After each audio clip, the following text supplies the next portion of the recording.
Espírito Santo. Amém. Doutrina católica, tradição e magistério. Meditação. Apostasia, a chama que anima o inferno. Disse o arcebispo francês Marcel Lefebvre: eu acredito sinceramente que estamos tratando com uma falsificação da Igreja e não com a Igreja Católica. Por quê?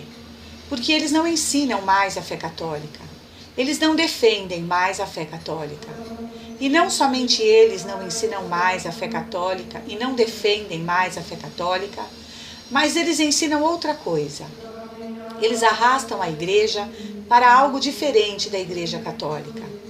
Esta não é mais a Igreja Católica. Eis porque estamos prontos e submissos para aceitar tudo que for conforme a nossa fé católica, tal como foi ensinada durante 2000 anos, mas recusamos tudo o que lhe é contrário. Estou com 20 séculos de Igreja e estou com todos os santos do céu.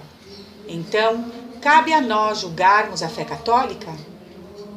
Mas não será dever de um católico julgar entre a fé que lhe ensinam hoje e a que foi ensinada e crida durante 20 séculos e que está escrita nos catecismos oficiais como o do Concílio de Trento, o Catecismo de São Pio X e em todos os catecismos antes do Concílio Vaticano II? Como foi que agiram os verdadeiros fiéis diante das heresias?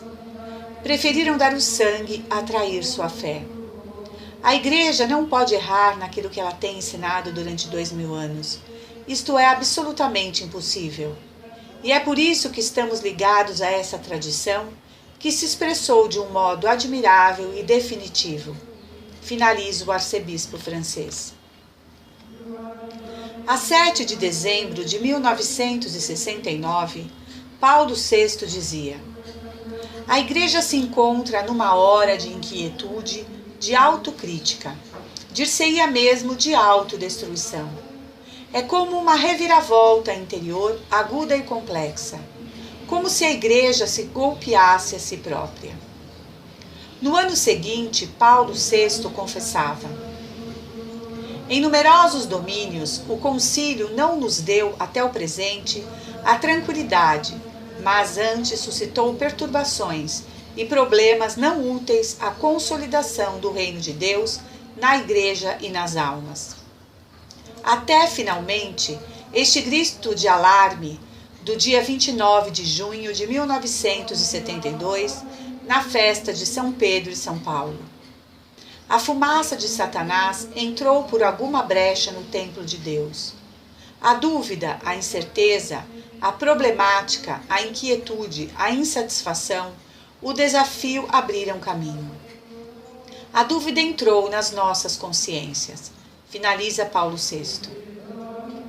Já há alguns anos, pergunto-me o que leva os homens ao abandono completo da fé.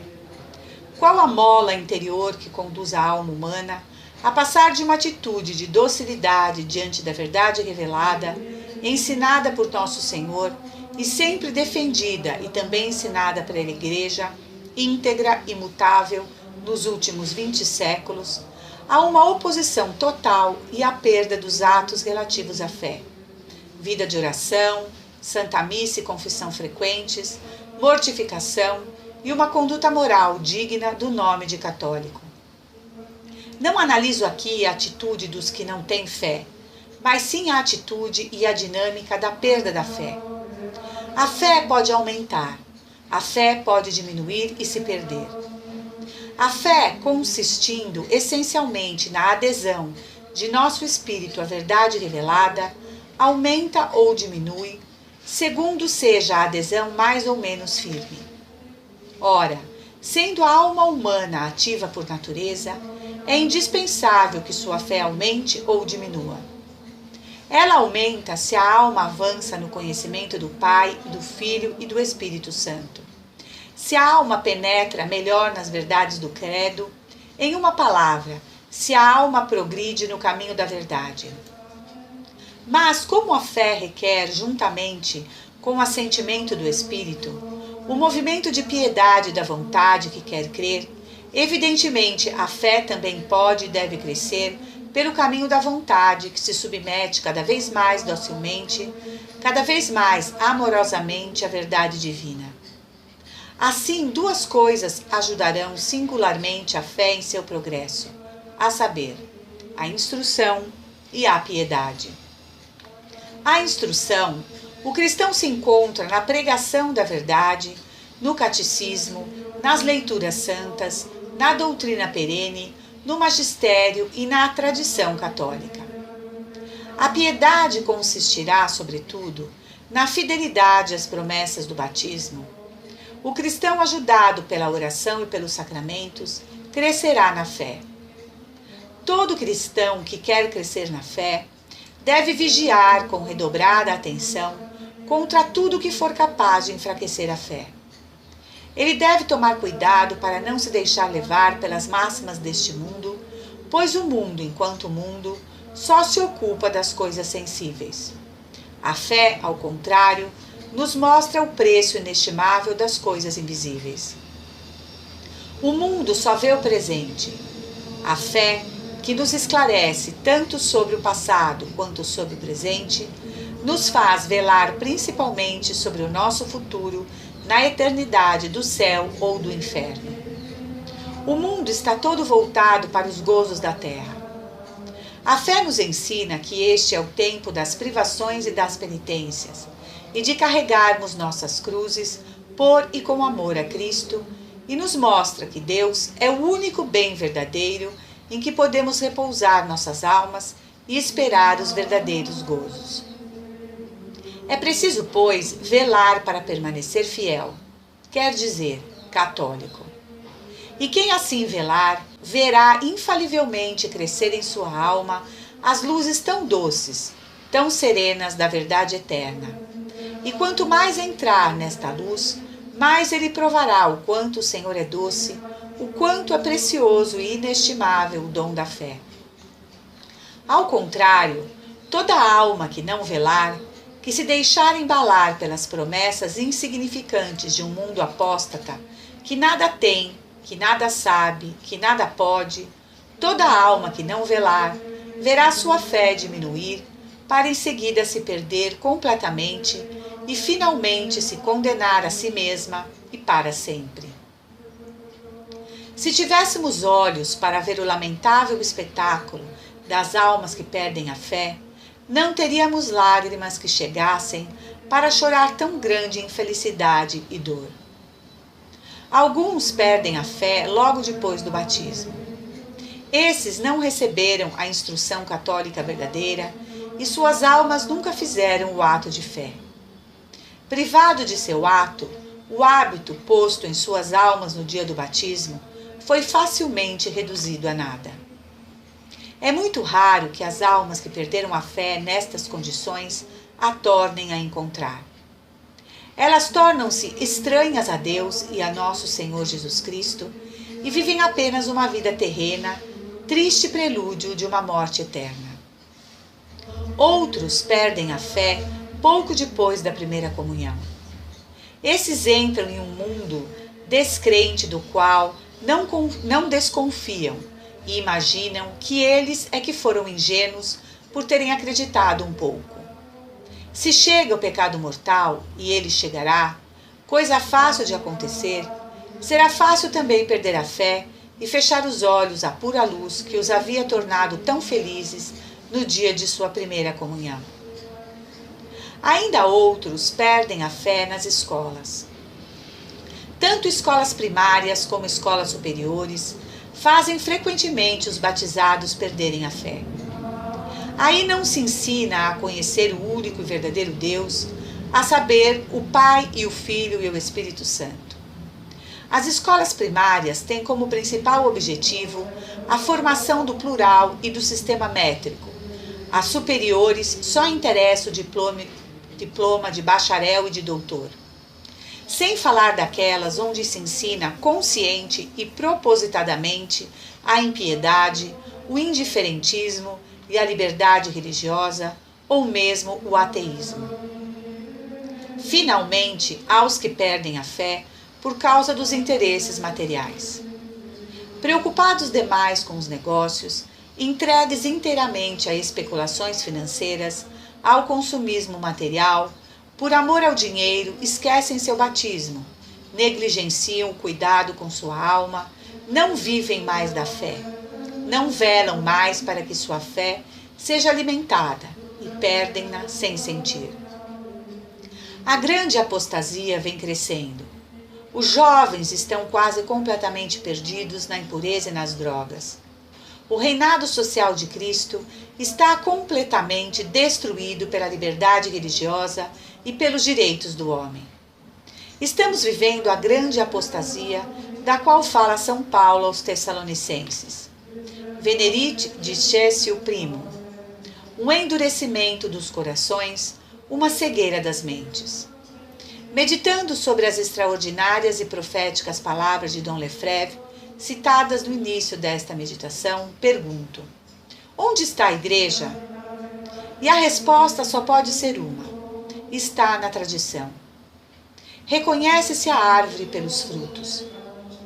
Onde estão os frutos, aí está a igreja. A verdadeira fé, o verdadeiro ensinamento doutrinal, os sacramentos não bastardos, tudo isso está na tradição. Em todos os outros lugares existe uma mistura cheia de compromissos por causa do liberalismo e da fraqueza dos espíritos e do respeito humano.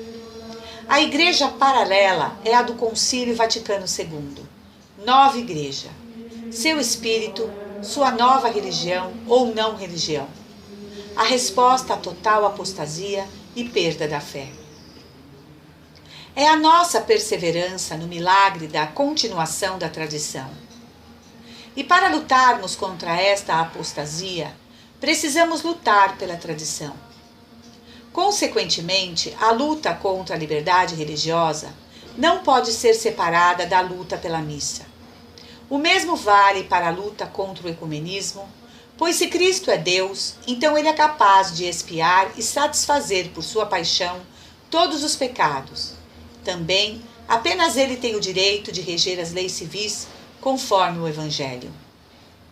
Aliás, liberdade religiosa, uma heresia condenada sempre pela Igreja, como por exemplo, pelo Papa Gregório XVI, que ensinou: algumas dessas pessoas desviadas tentam persuadir a si mesmas e a outros que os homens não são salvos somente na religião católica, mas que, mesmo hereges, podem alcançar a vida eterna. Fonte Papa Gregório XVI, Sumo Iugiter Studio, 27 de maio de 1832. Eu não vejo separação entre a luta pela missa, a luta pelo espírito cristão de sacrifício, a luta pelo reinado social de Cristo, da luta contra a apostasia. Os modernistas não veem diferença entre a sua nova missa, sua recusa ao mistério da redenção e sua negação do reinado social de Jesus Cristo. O arcebispo Lefebvre denunciou não apenas o liberalismo, mas o modernismo. E isso é tão sério que não conseguimos enxergar o horror. Hoje mantém-se o silêncio. Arcebispo Lefebvre, ao contrário, gritou: seus hereges, vocês pervertem a fé. Vemos os católicos hoje, em sua esmagadora maioria, como cadáveres, no qual a decomposição vai se acelerando mais e mais, num caminho absolutamente sem volta. Quero, a partir de agora, partilhar um texto que explica de forma brilhante qual o processo que leva o homem à terrível situação de uma quase incurável apostasia.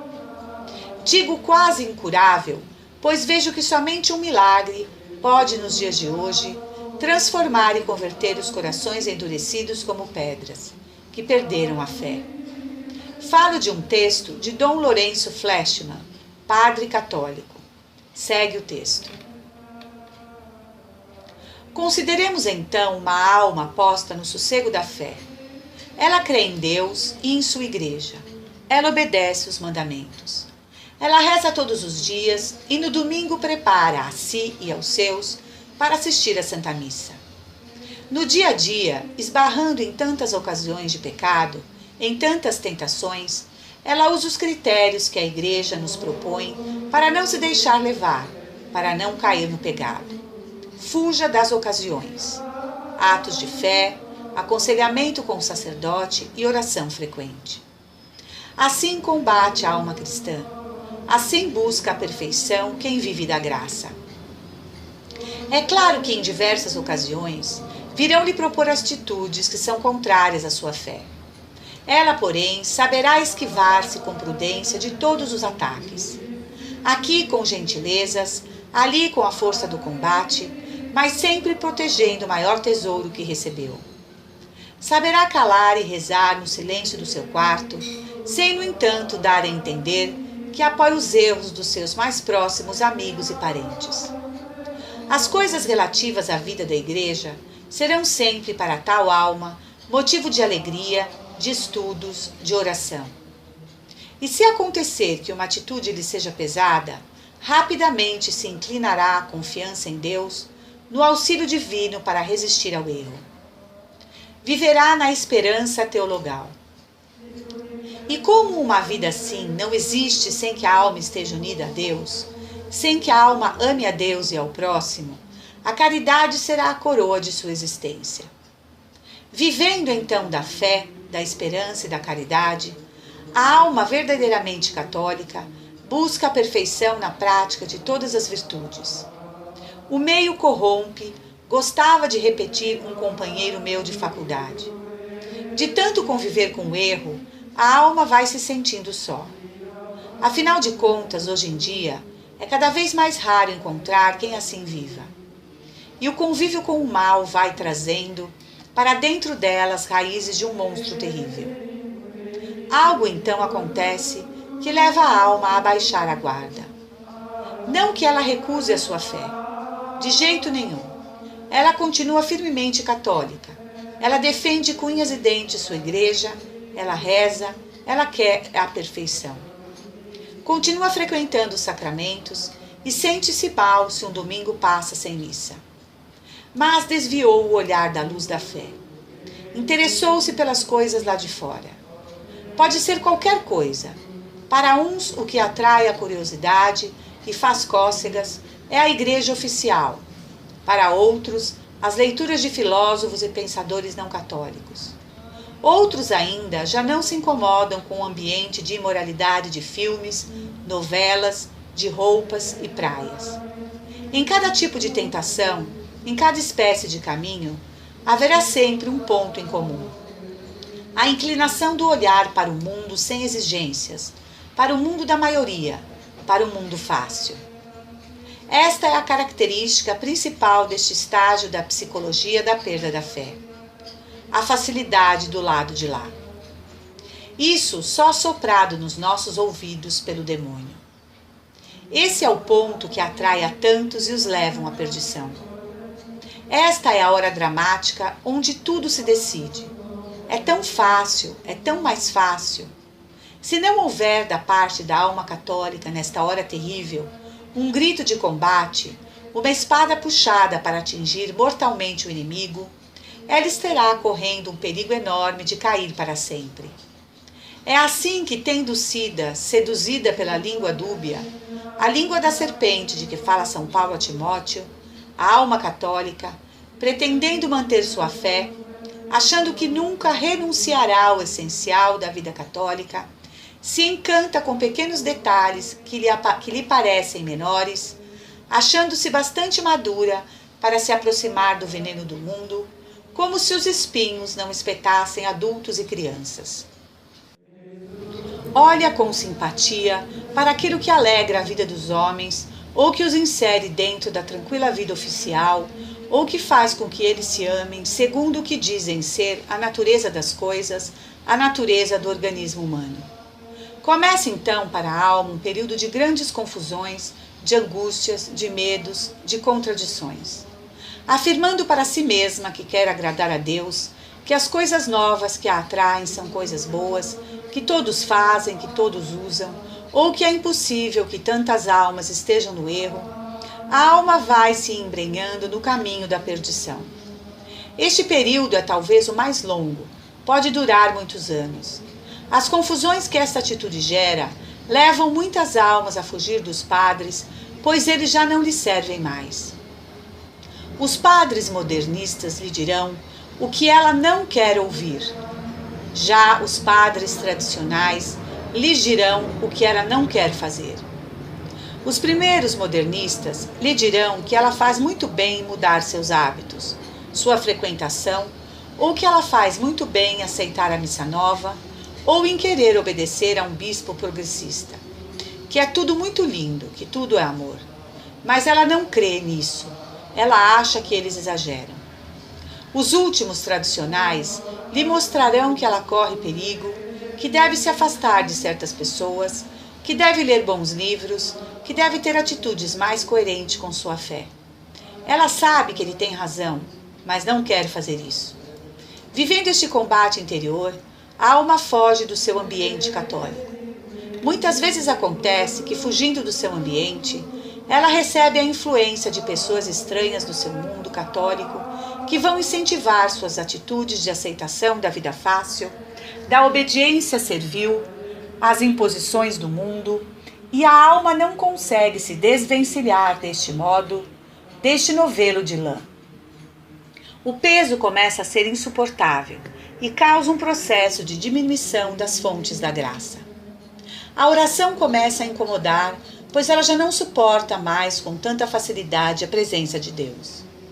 A missa do domingo é mantida por causa da obrigação, mas é um peso, um momento de grandes confusões. Ela já não se confessa mais e a comunhão desaparece de sua vida. A fé entra em processo de inanição, pois perde todo o alimento espiritual. Isso não acontece sempre de estalo, vem aos poucos, com altos e baixos. Muitas vezes, uma confissão levanta a alma. Isso significa que Deus não quer perdê-la. Ela ouve um sermão, ela lê alguma coisa que a comove, que bate no fundo do seu coração, e a fé ressurge das cinzas, ganha força, ateia mesmo o fogo da caridade, e ela busca o confessionário. Quisera eu isso fosse sempre determinante na vida, na volta à normalidade. Mas o que acontece em geral é que as situações que causaram a queda continuarão existindo. Ela sairá do confessionário ou da missa sabendo o que precisa ser feito, mas seu liberalismo já arraigado imediatamente voltará a gritar, a forçar, a tentar.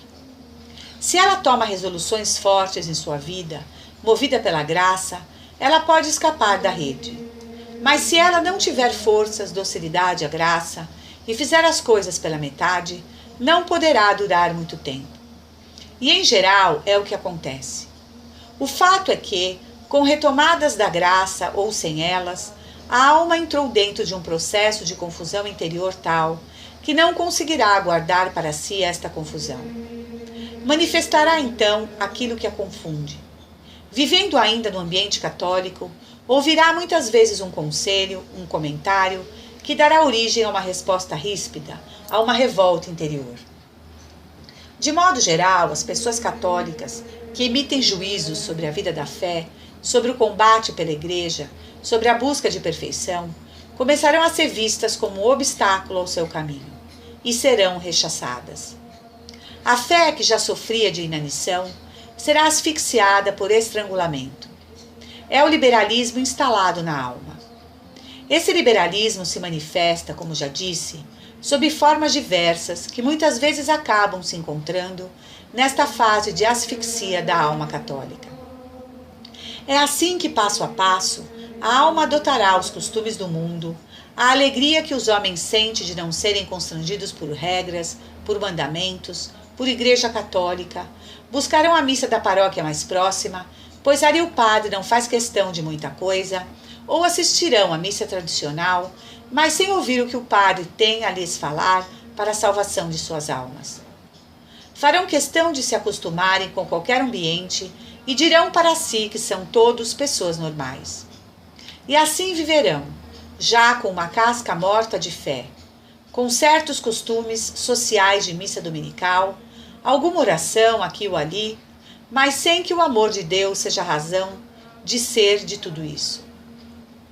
Fabricarão mestres segundo suas paixões e formarão uma consciência nova sobre bases já não mais católicas, que lhes deixarão felizes, enganando-se a si mesmos, achando que de algum modo estão ofendendo a Deus. Alguns ficarão presos por algum laço tênue, algum fiozinho quase invisível que os prenderá ainda um pouco, que não deixará que se afastem muito. Mas o fiozinho um dia se romperá, e a última barreira estará aberta. A fé, assim morta, já sem nada que a possa fazer ressurgir, acabará cedendo lugar às especulações da razão naturalista e liberal. A caridade, que é o amor de Deus pelas coisas de Deus, acima de tudo, deixará lugar ao amor próprio, que é o amor desordenado de si mesmo. Os interesses pessoais, as fraquezas da alma, a miragem da busca da felicidade, da facilidade que inicia todo este processo, termina assim na perda total da fé, na terrível apostasia, que é a chama que anima o inferno. Quantas almas se perdem por caminhos como estes, num processo de envenenamento progressivo, que por seguir etapas distintas, vão como que destilando, gota a gota, a destruição do edifício espiritual da alma. Um drama assistido de fora, sem que muita coisa possa ser feita, pois a pessoa que segue este caminho não aceita conselhos ou não tem força para pô-los em prática. Só a nossa oração pode conter este processo de destruição. Se víssemos uma pessoa amiga sofrendo uma destruição gradativa de sua vida corporal, agiríamos de alguma forma, mesmo que só pela oração diária, se não tivéssemos como conter o mal, como é o caso dos alcoólatras. Quanto mais devemos trabalhar todos os dias, quando vemos o orgulho e a cegueira levarem as almas católicas, almas que não têm desculpas, a seguir o caminho do inferno. O catolicismo é uma religião exigente, pois só ela pretende restaurar o homem no seu todo. Mas, diferente de todas as outras, só o catolicismo nos dá a fonte da graça, neste trabalho de restauração. Nós sabemos que é assim, pois essa é nossa fé. Deus nos leva pela mão, Deus nos transforma interiormente.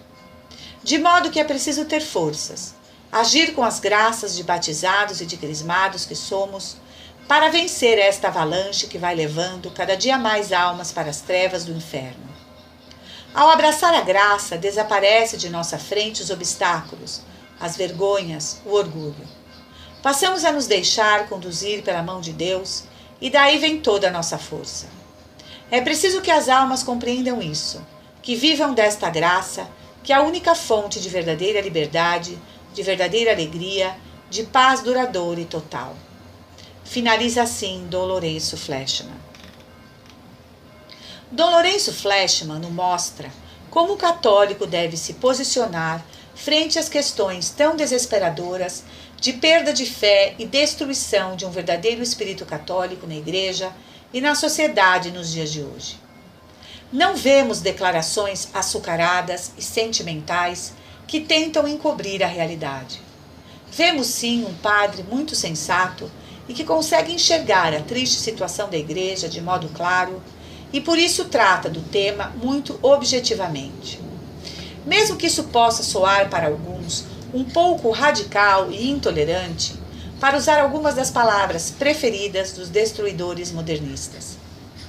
O conceito de liberdade religiosa, o ecumenismo e a colegialidade episcopais propostos nos últimos 50 anos vêm justamente para eclipsar o ensino perene da Igreja, tal como demonstraram os silabos, quanta cura, mortalium animus, entre outros documentos do magistério. Não sei se ainda haverá, sem um milagre espantoso de Deus, uma cristandade, um reino social de Jesus Cristo, como deveriam ser todas as nações. A impressão que temos é que precisamos nos armar e nos formar para um combate rude e solitário, contando com a ajuda da graça de nosso Senhor e o manto maternal da Virgem Maria. Mas temos a Igreja com sua doutrina, temos os santos em seus livros e seus ensinamentos, para levar o combate até a vitória final. O demônio lançou seu ataque final. Finalizo a meditação de hoje citando as palavras de Nossa Senhora em sua aparição em La Salette. Disse a Mãe de Deus: faço um premente apelo à terra, apelo aos verdadeiros discípulos do Deus vivo que reina nos céus, apelo aos verdadeiros imitadores de Jesus Cristo feito homem, o único e verdadeiro Salvador dos homens. Apelo aos meus filhos, meus verdadeiros devotos, aqueles que se deram a mim para que eu os conduza ao meu divino Filho, àqueles que levo, por assim dizer, nos meus braços, àqueles que vivem de meu espírito. Enfim, apelo aos apóstolos dos últimos tempos, os fiéis discípulos de Jesus Cristo, que viveram do desprezo do mundo e de si próprios, na pobreza e na humildade, no desprezo e no silêncio, na oração e na mortificação, na castidade e na união com Deus, no sofrimento e desconhecidos do mundo. É chegado o tempo para que eles saiam e esclareçam a terra. Ide mostrai-vos como meus filhos amados. Estou convosco e em vós, contanto que vossa fé seja a luz que vos ilumina nesses dias de desgraças. Que vosso zelo vos faça como que famintos da glória e honra de Jesus Cristo. Combatei, filhos da luz, pequeno número que isto vedes, pois aí está o tempo dos tempos, o fim dos fins. Louvado seja nosso Senhor Jesus Cristo, salve Maria, viva Cristo Rei. Senhor, dai-nos a fortaleza dos mártires. São Pio X, rogai por nós. Em nome do Pai, do Filho e do Espírito Santo. Amém.